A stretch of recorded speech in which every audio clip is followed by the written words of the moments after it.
Kia ora. Welcome to Shared Lunch, brought to you by Sharesies with BusinessDesk. My name is Helen Mattison, and on the program today, I'll be talking to Jason Boyes, who's the CEO of infrastructure investment company Infratil. Investing involves risk. You might lose the money you start with. We recommend talking to a licensed financial advisor. We also recommend reading product disclosure documents before deciding to invest. Everything you're about to see and hear is current at the time of recording. Welcome, Jason. Thanks for hosting us at the Infratil HQ here in Wellington. Welcome. Now, Infratil, you are actually in the midst of your retail investor roadshow around the country. So how's that been going? Good, I think. The team are in Tauranga today, so I haven't had a report back on how that's gone. But last week we had our first roadshow meeting ever in Whangarei. Over 100 people turned up. Our chair, Alison Geary, is from Whangarei, so she presented at that. So I think it was over 100 people was a fantastic outcome. Hopefully everybody attended, got something out of it. And then you've got a number of others around the country coming up. Yeah, I think we do 10 or 12 around the country. I am doing Wellington and Auckland, and we sort of split it between the team, who will be going through the South Island, I think, next week, I expect. And I'm quite excited because actually there'll be one for Sharesies investors this year, I'm told, in July. You said, so no questions today, but questions in July, yeah, so I better be on my toes for that. You better. Happy to. Yeah. Happy to. Now, 30 years since Infratil became about, which is quite a milestone really for the company. There's been a number of people at the helm, and now you're at the helm. Mm-hmm. What would you say you've learned, but also what lessons you've learned from them in that time? Yeah, 30 years is amazing, isn't it? We've had 3 CEOs, Lloyd obviously, Marco, and now me. I think, what have we learned? I mean, a million things, right? And we don't have a lot of turnover here at Morrison as well, so it's pretty hard to boil it all down into one or two things. I think, the main lesson is it's never one or two things. It's actually always a million things that come together to make an investment either successful or unsuccessful, because we've had those as well. And really, I think the magic of the model really has been to have a team who's not, embroiled in the day-to-day hand-to-hand combat of running an airport or selling mobile phone plans, who can sit above that and try and understand what are the bigger things to be thinking about here, either now or for the future, and then trying to use our levers, because we tend to control the businesses that we invest in, to position them well for those things over time, is probably, when I look back at the successes, what really makes them stand out. And then when I think about the things that haven't gone so well, almost always, I think of this as the cardinal rule now, is to not fall in love with your assets to the extent that you hold on for too long. And everybody loves all of our assets. They're like your children in some ways. There's no favorites. But, don't hold on for too long is like the cardinal rule, I think. Now, Morrison Group actually manages, or is the manager. Yeah. Now, that, for a lot of people, seems a bit strange. Can you unpack what that model is, and then how common is that? So yeah, it's not as common in this part of the world as it used to be. There was kind of a spate of them when Infratil was put in place. It's still reasonably common in property investing. So the model is, just if people don't know, there is a company with an independent board of directors that if you're an Infratil shareholder, you will own shares in. But there's no employees of Infratil like there would be of Fisher & Paykel Healthcare or some of these other great companies. The employees are all employed by Morrison, which is a privately owned investment manager. It's owned by the staff and largely Lloyd's estate, actually. And we work for Morrison, and we essentially provide the sort of executive team functions of Infratil, which is overseen by the board. On a day-to-day basis, actually, around the board table, and when we're thinking about budgeting, it would all look very familiar, but essentially the management team sits outside the company. The main difference really is that Morrison can have other clients, whereas, if you're the CEO of 1NZ, if you're Jason Paris, you really only work for 1NZ, certainly I hope so. Whereas with Morrison, we have worked with the New Zealand Superannuation Fund, Australia's Future Fund, a number of other clients who've ended up being great partners for Infratil in investing. But that's really the difference.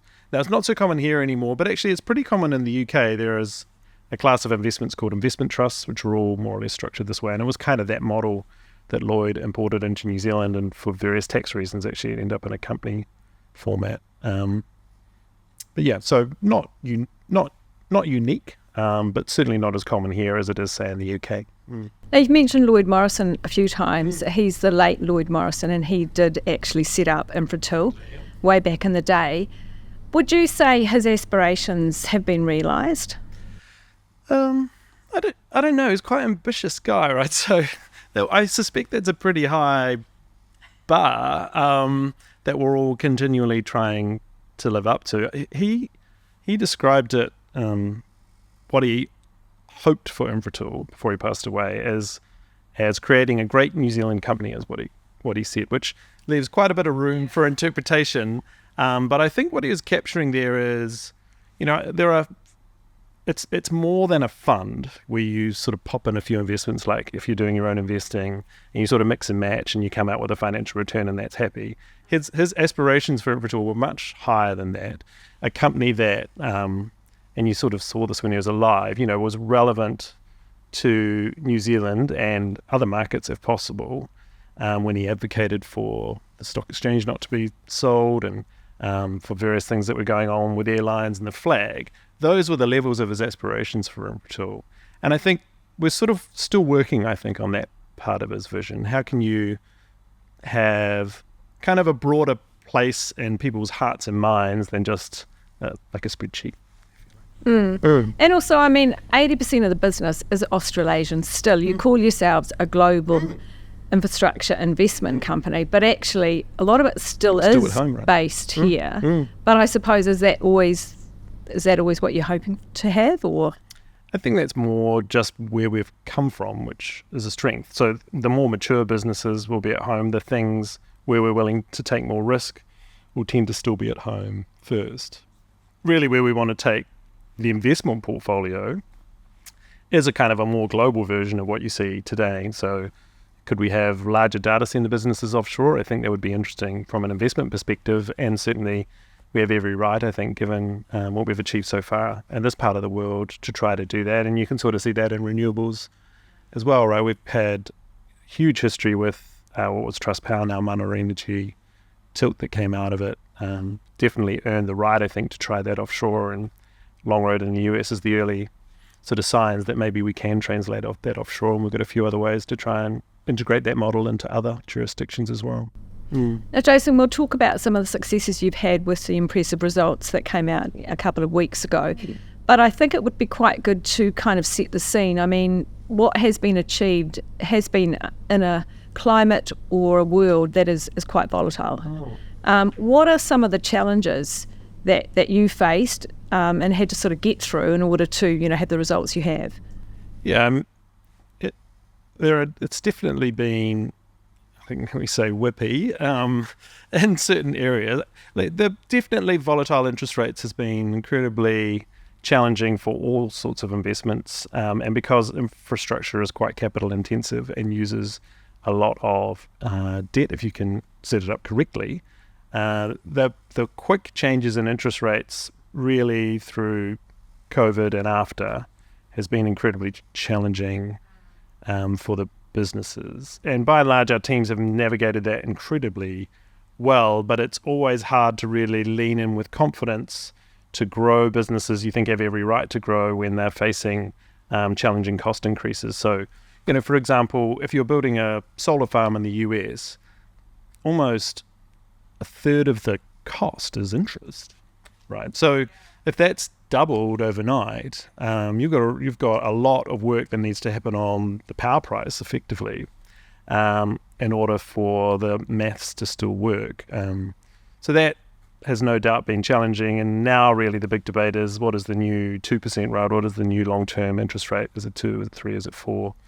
And we have no better view on that than anyone, so it's sort of plan for the worst and hope for the best, I think, is the most sensible way to approach that in your investment thesis. But a constant juggle, and obviously you're doing your modelling as you always have. and try and be conservative in terms of hedging, more conservative, I think, than a lot of people. Although a lot of people, there are a number of people who could say you could take more hedging, but yeah, try and hedge your downside as much as you can, where the cost justifies it. So that's always a bit of an equation. And then really the other part is, are you in markets where either your business has pricing power or the industry as a whole that you're in has power to say, in that electricity example I gave before, you can go back to whoever's buying your power and say, well, do you want the project? Yes. Well, then really the price has to change. And that's always very uncertain until you're right in those moments. You can do all the work that you like on that and get convinced that that ability is there. But until they actually achieve it, it's all very much uncertain. And I think the benefit of getting through times like this, like we have, is that has proven now, particularly in the US renewables market, power price is quite rational. Everybody seems to have more or less the same cost of capital, which means that when something like interest rate happens that affects everyone, the power price is able to be adjusted. And I think we've been happily, data centers has been a little bit of a different story, I would say. What's really happened there is you've had the same sort of dynamic in terms of interest rates, but there's just been this huge explosion of demand, which has helped balance everything in that industry. Just looking briefly at the numbers for the full year result, I think earnings is probably what we'll focus on, and EBITDAF is that lovely acronym which basically means that before all the expenses come in. That was up 63%. I think it was 864 million. That said, One New Zealand had a fairly big impact on that. So if you extrapolate that out, what are we looking at? Yeah, so that's the parent net surplus, and so that was that would have been reflecting the revaluation of One through the transaction that we executed last year. I think we spoke about that last time. The way we look at it is, if you want to understand how the operations of the underlying businesses are performing, we use this metric called proportionate EBITDAF. So we would take, say, if we own 50% of CDC, it's actually a little bit less, but say 50%, you would take 50% of their earnings through, 37% of Long Road, take 37% through. So take that through across the portfolio and then compare that to the same period last year and say, how have the underlying operations gone? So at that level, we grew at about, was it 11%, I think I want to say, last year. So we hit a number that was above our guidance, which was nice. And then we were growing at that kind of double-digit rate that we like to see, given that we're investing a lot in our businesses to generate that going forward. Yeah. That growth and that double-digit growth is there. It has been with Infratil for a long time. I mean, if you look back 10 years even, and even 30, there's always been double digits. In the last 10, 22%, which is pretty phenomenal. Yeah, the TSO level. Yeah. That said, the market wasn't that enthused with the result. Were they just expecting it to be even better? I mean, how do you win? Yeah. I think there were a few things going on the day. So I think the print for the year everybody was happy with, because nobody expected us to be above guidance. Everybody had us below it. So that was fine. They were more thinking about the outlook. So then we provided one, which we have always done even through COVID, 1 year forward view of that proportionate EBITDAF metric that I talked about before. And that was still up double digits, but two of them they were disappointed in, I think I would say. One was 1NZ, which we had as actually flat. So although at an aggregate level we were showing this double-digit growth, we had 1NZ as flat, which is really, as we explained on the call, as a result of what Spark are also seeing in this market, which is enterprises, and which in New Zealand means a lot of government as well, definitely holding back and pulling back in terms of spending on all their needs, including the ones that we provide as well. So I think the market was prepared for that. There was also a little bit of confusion between some normalizations we'd shown in June when we did the raise and what we were showing on the day, which we were able to clean up during the day, I think, which tidied up the normalizations, but that was a little bit messy on the call. So apologies if you had to listen through that slightly painful conversation. So I think people have got their head around that. And our message on One really is, well, we're soft because the market is soft on that side of things. Nothing particularly wrong with our investment. And we're still actually really positive about the levers we have within that business to continue to achieve good growth over time. Particularly, remember, 1NZ is still really becoming a standalone telco, having been owned by Vodafone for all those years. So we've got plenty of simplification we can do, which Spark's already done the good work on, but we still have to do it to generate above market growth, we think, in earnings once that program completes over the next 2 or 3 years. So we're still quite positive about that, and people will be waiting to see us execute, but we've executed well on that before, so I don't think people should expect us not to over the next 2 or 3 years. And then there was another little bit of confusion on the day because we had presented Longroad's operating earnings on a slightly different way than the way the Longroad team had shown it in March, which, even though it was actually labelled correctly in March, people had taken to mean something else. So once we tidied up that message, I think people have reset their expectations on what Longroad's earnings should be. But the overall message there, which I gave on the day, was, well, it's the same projects at the same really attractive marginal economics that we've already been talking about. This is really just how you present the earnings as to when they turn up. Yeah. And the share price has recovered since, pretty much, you think? I think so. We had run quite a bit leading into the result, actually just on that last day, which isn't unusual, actually. People like to, just in case you're going to announce something bombastic, buy a few more shares. So it would be normal for it to trade back. You can never really win on that. And I think we are pretty much back to kind of the normalised share price from what the team were telling me this morning. Looking at the portfolio, it's always good to see what the weightings are, how it might have changed from year to year. It would appear to me that digital infrastructure really is the one leading the charge. Okay, renewables are right up there too. But is the weighting changing somewhat with the airports, the healthcare, digital? Yeah. I think we always try and give ourselves the option to up or down weight sectors over time. So you definitely think of healthcare as one of the newer ideas that could increase, assuming our thesis plays out as we hoped, or just well, even if we didn't expect it to go well in the particular way it chooses to. So that's one for the future. The airport is the airport. It's very hard for us to buy another airport. I was going to say, you've got airports, but actually we have one airport and it's Wellington. Exactly. And Wellington, the City Council are wanting to sell their shares. Does that mean you are going to buy? That's all they voted that last week. Well, I don't know exactly what they're going to do. But I think Infratil shareholders would expect us to take a look if that was actually what they want to do. People like that investment. Is that something you'd like? I don't know until I see it, really, actually. I think there's a price for everything, right? There's a price at which I would sell the airport too. So I know. So it's all dependent on what people want for things, I think. But I think from a portfolio strategy perspective, it's not off base at all. Yeah. And the runway extension is always the other thing that investors always want to know about. Think about, yeah. I think, and Matt Clark, our CEO there, spoke about it at our Investor Day in March. I think what he was saying there really is that there are a number of other technological ways of achieving a similar outcome. He was talking about new plane stopping distances, some technology the team have put in on the runway itself. It's got grooves, and a few other things that they're thinking about. We don't need a runway extension if we don't need one. We just want to be able to fly slightly further afield directly rather than having that lovely walk in Auckland.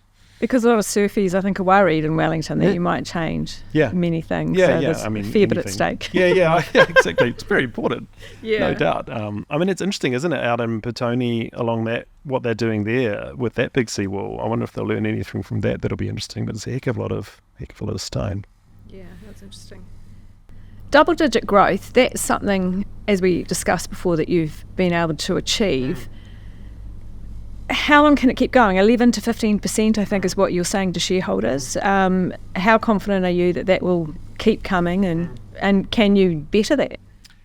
I think we have bettered that, haven't we, in the last few years? I think, you never know, of course, on these things, but we feel like the portfolio is set up in the right way to give us the best chance of achieving that. And mostly that's through having, your high single-digit return underwritten by Wellington Airport and something like One, which in most cycles will generate that return, and that's a good chunk of Infratil.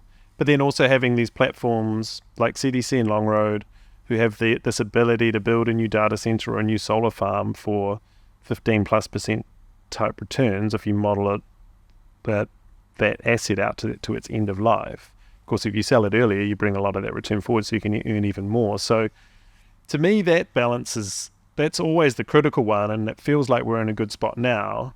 And really the task is to make sure those proportions stay in the right balance to produce the right outcome.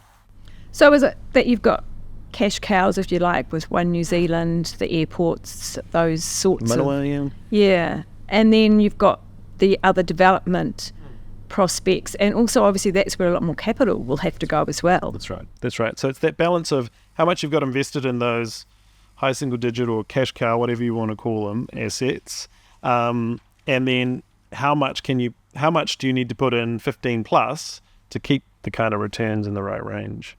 The other important component, if you look back over our history of the returns, is some of those ones for the future maturing. So in the past that's been, say, Longroad. And now you have sort of Gurin maybe as the one to call out there. Yeah. So what happens often is when those investments come of age, and sometimes that's made evident by a transaction. So in the case of Longroad, it was when our partners Munich reinvested and the value of that asset became clear. That's when you get these kind of big jumps in value as well. I think it went up.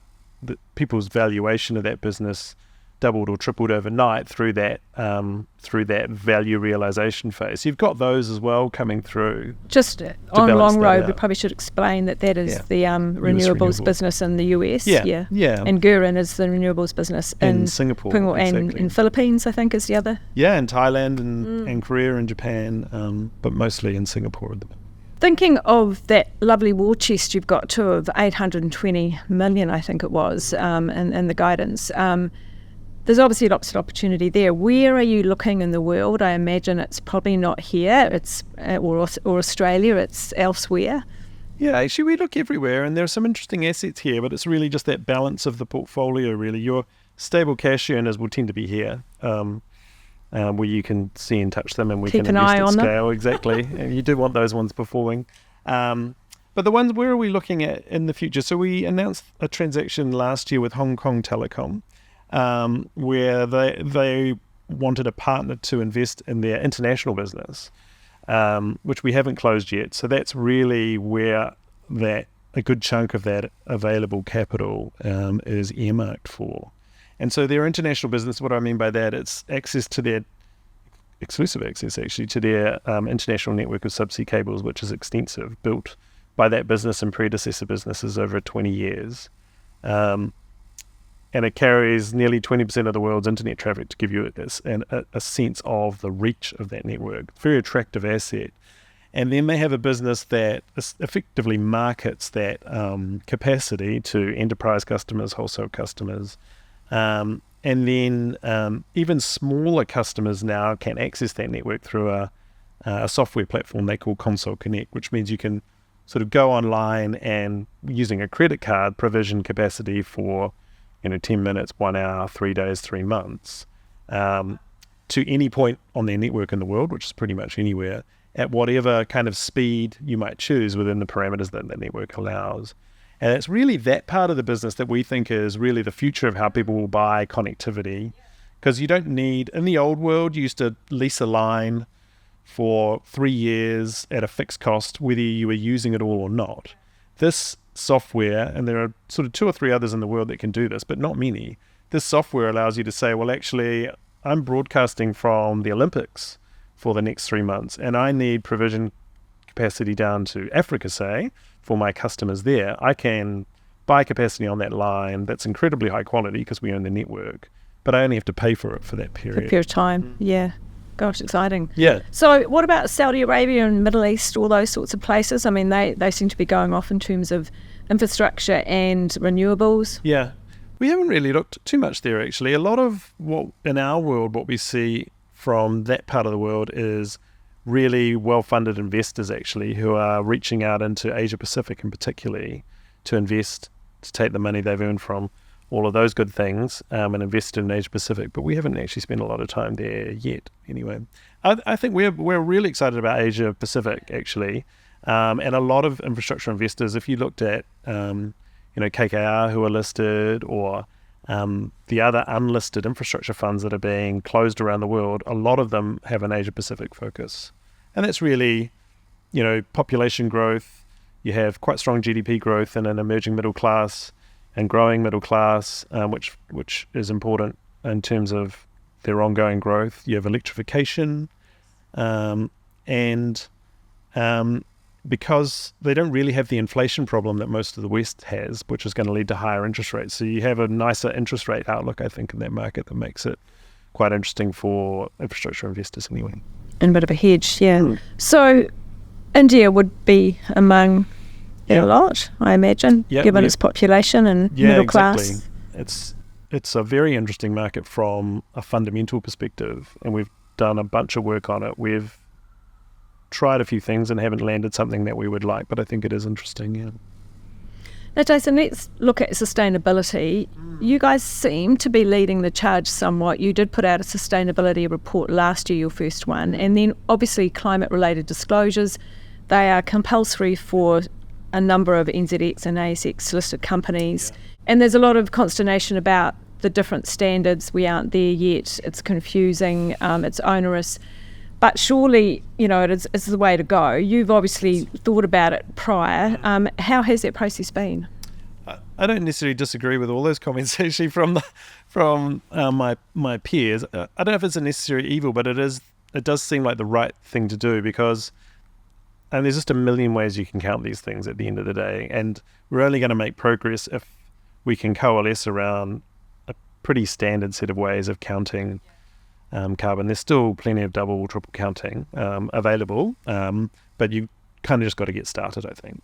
So, I mean, we're supportive. We've invested quite a lot, actually, in learning a lot about this. Because we have 15 different businesses, 4 different sectors, you're encountering these kind of double counting and border issues in lots of different ways. So it's actually taken quite a bit of time for us and our management teams to get to where we've got to. And I would agree with the comment that we're not fully there yet. The kind of good thing for us is that New Zealand has pushed ahead really of the rest of the world. So in a lot of ways, in terms of making these compulsory, so Australia is not till next year, I think, and maybe the year after really when it bites. So it's quite helpful for, say, CDC to see how we're going through it now, and then take what we've learned and apply it to them as they come. So I think that's quite good for us because we operate everywhere anyway. But that might not work for everyone who doesn't. Because CDC, aren't they net zero here in New Zealand, but that's what they're working toward in Australia? That's right. Because that brings me to another question. I mean, we've talked about, the scale and the demand that those data centres are having to now put out. And, it's going great for you. But, I mean, AI is an aspect of that. There's a lot of criticism with AI in terms of the environmental impact, power and the like. Can you talk me through how that works in terms of balancing the sustainability? I think some of the data centres do have some renewable powers. I mean, how do they work? Yeah, so it's totally the issue, I think, on data centres and this new capacity for generative AI because it's such a huge chunk of megawatts that needs to be generated. If you're dealing, and most of this is provisioned by hyperscalers, brands everyone knows, and they buy their power. So we're a little bit on the side of how they choose to do that, but we're not disinterested at all in how they do it and what's available over time. I think in Australia, where a lot of the capacity we're talking about is going in, there is huge resource available to them if the transmission capacity can be brought online. So for me, I don't worry about it so much in the medium term because of the fundamental structure of that market and the availability of solar and wind. It's going to be just these pinch points really where if it runs too far ahead and then there are compromises that need to be made about where the power goes, that you need to really worry. So most of our customers will be investing in, large customers would be investing in bringing on new renewable power in order to power their data centers, but getting the timing to line up, I think that'll be a real challenge. So that will be an issue that will need to be worked through, and mostly driven by our customers who actually dictate the pace of rollout of their equipment, but also have all the levers they can pull to procure the renewable energy. And then I think there are still many other areas where data center sustainability needs to be examined. One would be the use of water is becoming increasingly big focus where actually our data centers are really well placed. But then also there's this tricky issue of embodied carbon, so using concrete and steel, which no one's really on top of yet, but actually going back to where you started, these CRDs, because you'll figure out a way to start counting them, is totally how you'll end up figuring out what the trade-offs are in order to bring in more sustainable versions of both of those things, concrete and steel, into the construction. Speaking of AI, it's something that obviously is changing rapidly and is everywhere, as you know. In terms of your company and modelling and what you foresee, you've always done pretty well in that regard. Did you see it coming in the way that it's manifested? And where do you see the potential and where it goes? Yeah, no, I mean, definitely not. But we had been doing work on disruptive technologies for infrastructure for quite a few years. We invested in a venture capital firm, this is Infratil, maybe 6 or 7 years ago now, based in San Francisco. And the idea was a very small investment. I think it was $25 million US. And we don't talk about it a lot, although it's clear in the accounts that it's there. But really the purpose of that was to keep an eye on developments like this, and it's always had a big machine learning and AI component to this sort of big bang was definitely not envisaged, but that's how we try and get at least conversant with what the issues could be with these new technologies. So, optimization and utilization of infrastructure, we'd definitely be quite familiar with that theme, which I think is definitely an early application for generative AI that's relevant to us. And then, from here, the businesses themselves learn a lot as well. So, 1NZ or the healthcare businesses, which are all now using forms of AI, need to be conversant in the kind of guardrails and security elements of all those things as well, which we learn from. Yeah. Just looking at outlook then, you did give some guidance. I think earnings looking at 980 million to 1.03 billion, actually, which will be the first time in the big Bs. Yes. You're pretty confident of getting there? Yeah. We always stress test that guidance. We've got a really good history of hitting our guidance, or last year getting above it, and we're still early days, so we update, so it's thankfully still looking good. We update those, usually we give a little update at the AGM, then at our half year, so people can track it as we go along. As they go along, right, okay. And Jason, what excites you about the future? I think trying to become that great New Zealand company is pretty exciting, actually. A global version of what we've got would be really exciting, I think, for our shareholders, which includes me. And actually a company that's known for, I think, being relevant, as I said, that looks after its staff, that looks after its neighbours, that would be a very happy place. That's been a great chat, Jason. Great. Thanks for your insights and for hosting us today. Thank you for having me. Nice to see you again.